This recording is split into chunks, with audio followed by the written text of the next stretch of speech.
This week we are going to continue the story after the resurrection, the story after Easter. We're going to turn to the book of Acts. The chapters are 4, verses 5 through 14. This is the story about Peter and John and their encounter with the Pharisees. They are going to the temple to worship, and as they enter the temple, they heal a man. Now, the problem with this is that no one believed anyone could heal except God. We see this encounter happening with Jesus and the disciples, and they're just perplexed at how anyone can do this. This is something only God has the ability to do, and yet they do. When the rulers come up against Peter and John, they are trying to deny what has happened.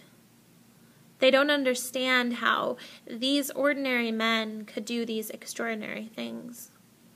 And so Peter says to them that the reason he can do these things is through Christ Jesus, the one that they crucified, the one that was resurrected, and the one that lives anew in him.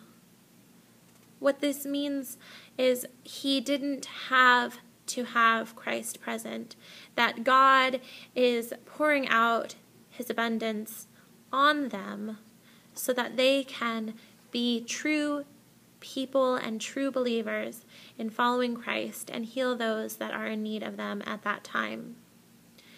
The response is that they saw these men.